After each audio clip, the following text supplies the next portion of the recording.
What's going on, everybody? Al Joseph here. Today I'm going to be giving you a rundown of the brand new Headrush MX5. I've been using Headrush for 4 or 5 years now. Been loving what they've been coming out with. I love this little portable thing. It's actually changed my whole perspective on digital hardware for live use and studio. Today I'm going to be taking you through a demo of my brand new rhythm and lead settings using this unit. I can't wait to dive into it and show you guys some of the new features I've been using as well. I'm going to show you how to use scenes. So without further ado, let's go ahead and jump right into it, and I'm sure you guys are going to get a load of value out of this. So stay tuned and let's dive into it. All right, ladies and gentlemen, we're going to talk a bit about my rhythm and lead settings here using the MX5. Pretty much the same thing as the big boy, but it's just more portable. It's great for taking to clinics and all that stuff. So I'm really loving this. It's at a great price point. It's built sturdy, and it's pretty much the same thing.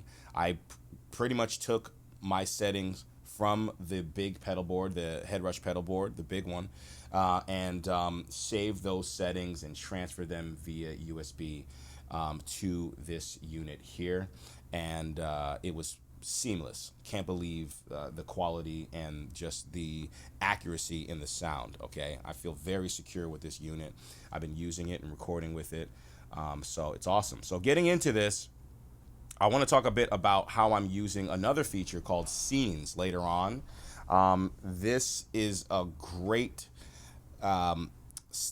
feature to have. It's in both of the models as well.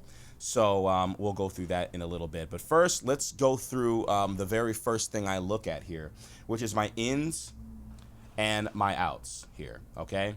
And jumping into the ins, the input here, if you double tap that, it'll take you into those parameters. Now I have this setting called gate, which is just code for me to know that it's the gate that I'm actually setting up here. And I have it set up too for the scenes feature later on, so we'll talk a bit about that. But I don't do anything to this. My input gain is set to 0 dB, which is pretty much neutral. And the only thing I really touch here is the noise filter, okay? So the noise filter is very important because it helps me eliminate any noise that I have. So I've got my guitar here sitting in my lap. I'm gonna turn the noise filter pretty much off and then just roll up the volume. All right, even my hands muting the strings, you can hear that, right? You can hear my fingers that string talk there. So what I want to do is I just want to take this, adjust it, right, until I don't hear anything else. There you go. The guitar's rolled up. As soon as I start moving my hands, that sounds way more natural, right? It doesn't have all that hissing and humming in the background, that digital noise.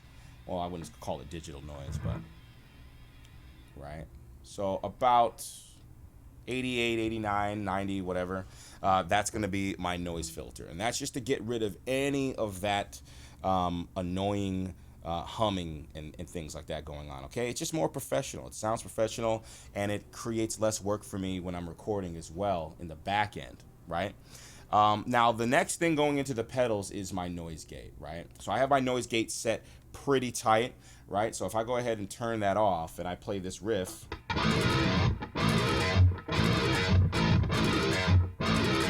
okay, pretty cool, but except for when I mute, right, you can hear me muting, right? So I turn this up, double tap into that. I got the threshold set to -50 dB, release to 1 millisecond, and the noise filter pretty much off, right? Because I already have the noise filter set up for all of my guitars pretty much on my inputs, right? We just did that. So I have the gate on now, okay? And the reason why I'm doing this is because when I'm using lead guitar, I don't have a gate on at all, right? So I want to have the gate on for this, for the rhythms, and then when I switch to the leads, the gate's automatically off, right? And I will talk a bit about that later on. But now,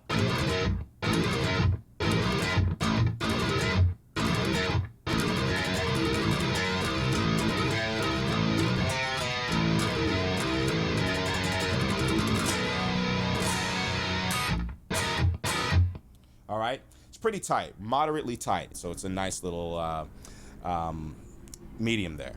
All right, moving on to the next thing. We'll skip past the wah setting there. It's just a wah pedal setup. In real life, when I'm using the Mark II C+, which I'm very intimate with, you normally wouldn't quite need a tube screamer there. But for this, for the digital sound, I think it sounds better with it on there. It pretty much rounds out the tone. You know, if I'm playing without it,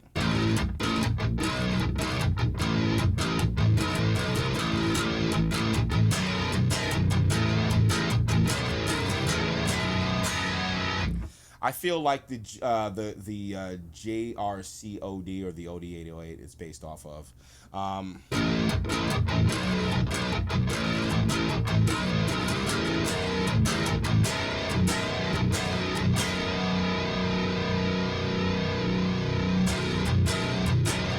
Right? It's a bit heavier on the low end without it, so it just kind of cleans up the low end. All right, and add some brightness to it. Going into the settings here, I have the drive set to 20% because I like to have a little bit extra hair on the top. All right, that perception of a high end, right? And then for the tone, I just leave it alone right in the middle. And for the level, I turn it up to about 60. Okay, I back it off. For my leads, you'll see I crank the level all the way up to 100 because I want to have as much gain as humanly possible without pushing the amp and driving the amp too hard. So for my rhythms, I think that's a pretty great balance there. It sounds great, okay? And then for the amp itself, let's just fly through the settings here, okay? Let's see. Yeah, I'm doing that right. Now, I have the model set to, like I said, it says here, M2, the M2 lead. Well, I actually call it the M2 lead here, but it's based off the Mark II C+. I have the cab link on. I have the drive set to 30, right? I really don't like to drive the front end of the amp very hard. I like the guitar or the tube screamer to do the rest. For the master volume, I have it set to 55. That's pretty normal.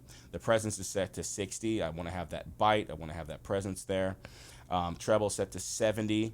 Now with the Mark II C+, with any of the Mesa amps, what's really cool about it is that you get the perception of gain when you crank the treble along, if you get a nice balance between the treble and the drive. So that's really cool. I have the mids set to 100 to cut through. I have the bass here set to 64. And I've pretty much rounded that out, like I said, with the tube screamer. I have the volume set to 50, and I have the bright setting on. All right. All right, now going into the cab IRs. Now, this is where you load your own IR.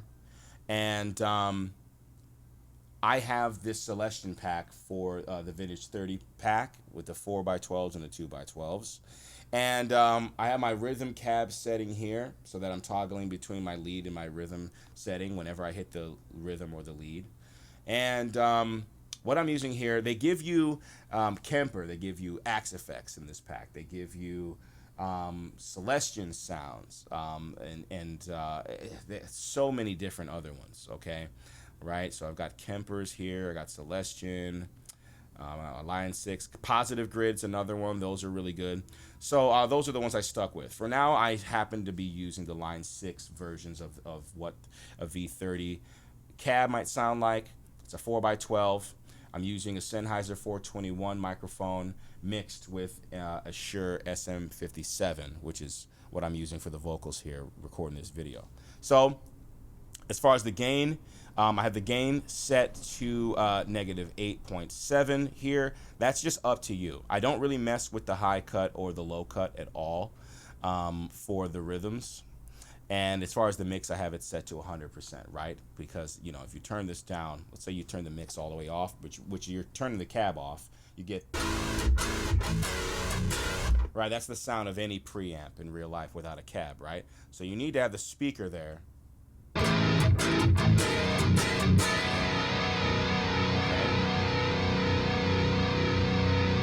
So make sure you have the speaker set all the way on, of course, okay? I think you guys know that already. Some of you guys are going, duh, and you should be. Good.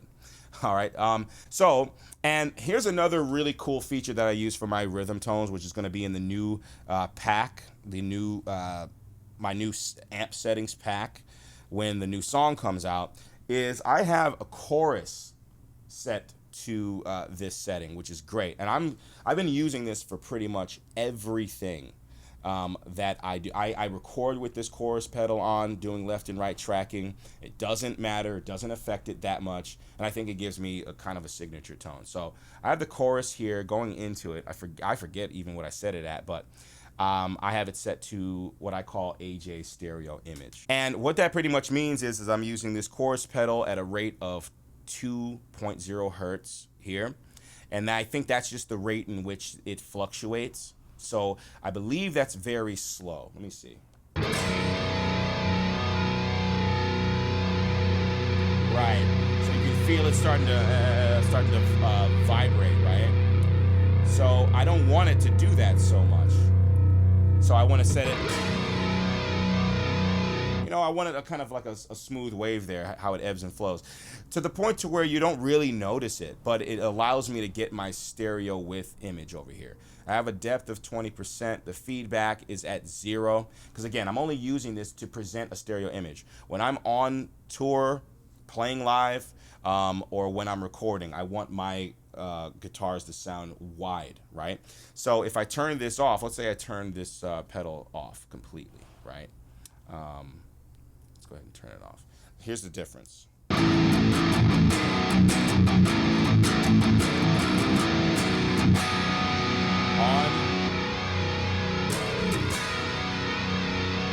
I like to sound like I'm two guitars because I'm selfish.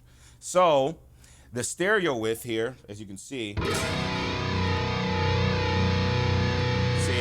now as soon as I narrow the width, you're going to hear more of a fluctuation in the wave. Stereo width is all the way up, 100%.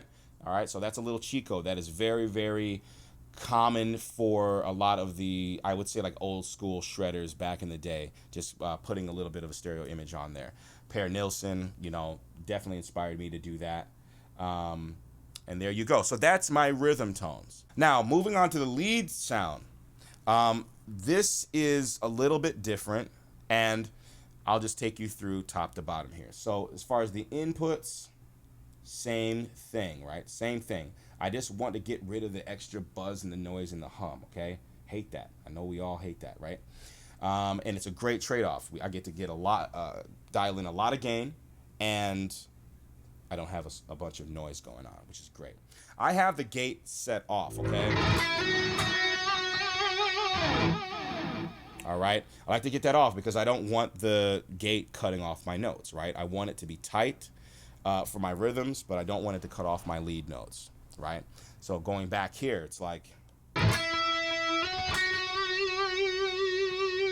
I'm gonna vibrato. See, there you go, right? It's just gonna cut my notes off, right? So you don't want that. All the sustain the guitar has to offer. Okay? As far as the wah, self-explanatory, right? You turn it on, you use the wah. Now, as far as my tube screamer is concerned, I like the drive to be set to about 15. A little less hair on the top end, a little less high frequency, just a little bit, because I like my tone to be really warm, right? The tone knob is set to 50%. I don't mess with that. And as far as the gain, the level, as I said before, the level, when you're using a tube screamer, it's the level that's going to give you more gain, because you're actually heating up the signal itself, right? So that's what you want to do. Drive that up. Now for my rhythms, again, it's down to 60 because I want a tighter sound. I don't need that much sustain for my rhythms. I need to be tight, right? So back to lead, I got 100% going on there. All right.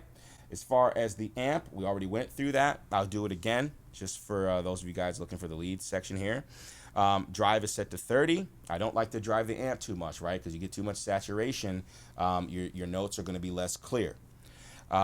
Presence set to 60. Treble is set to 70. I'm giving myself a little bit of extra gain there with the treble knob. So that's not really because I want to have treble there. The way that these amps interact is that, you drive up the treble, you get the appearance of more gain, which is great. The mids are set to 100. Now, for the rhythms, I don't like to have my mids set to 100. But for my leads, I like to have the mids set to 100 because it helps me cut through the mix a little bit more. And it also warms up my tone as well. Don't be shy with your lead tones to drive up the bass a little bit, okay? I have it set to the same thing as my rhythms, but I would actually use a little bit more bass on my leads. It actually helps them sit in the mix a lot better. And then I have the bright knobs, the bright setting set on, right? Give me that back. And then the volume set to 50%. Okay, so it's very easy, man. Very easy going with the settings there. Now, as far as the IRs are concerned, same IRs. All right, I happen to be using the line 6, but I could use the Celestian stuff. In fact, that's what I'm going to do for all my tones because I really love the sound. But going back for the sake of the video, I'm using a Royer 121 ribbon microphone mixed with an SM57 with this one, all right? So as for my rhythms, I'm using a Sennheiser 421, right? Like I said before, coupled with the 57. But for my leads, I think the Royer sounds more real. It's very, very high fidelity. And it's gonna, like I said, it's gonna really capture the low end bass of the leads. When you have that low end sound in there, it's just really easy to mix leads. All right, when you're mixing and when you're playing live, man, you really scream like that. Okay, so yeah, V30 speaker. I might even try the 2x12 for my leads and see how that works later on. But either way, it sounds awesome, and I love using it that way. So, and it's the same thing with the chorus here, okay? I got my stereo image, like I said, okay? I got my stereo width set up to 100. I got a depth of 20% and no feedback at a rate of 2 hertz, okay? So there you go. The sync button set off. Now, this is where this differs from the rhythm tone, is that I have delay here. I'm using a stereo delay. I have it set to AJ delay 2, and that's where I get the majority of my lead tone. You know, without this, if I'm playing, turn this off, right? If I'm playing,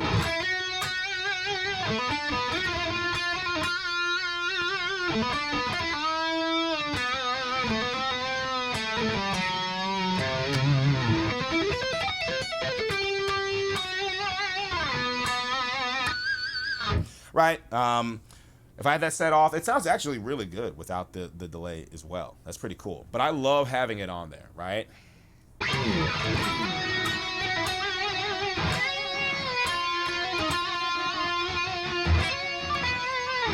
Okay, so having that there, you get that big, huge Petrucci sound, right? That we all know and love. And that's pretty much it. Going into the settings here, just double tap that.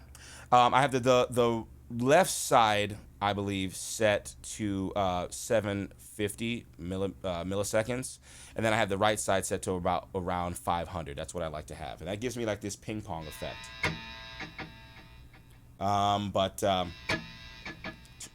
Right, so you hear that going back and forth between your left and right speaker. And for me, that works for all tempos. It doesn't have to be set to a certain tempo. In fact, it's not good that you do that because you're going to draw more attention to the delay than you are your main lead tone, right? You want it to be more of an effect than anything. I got the feedback set to 15%. I don't like the feedback all the way up because what happens is that you're playing.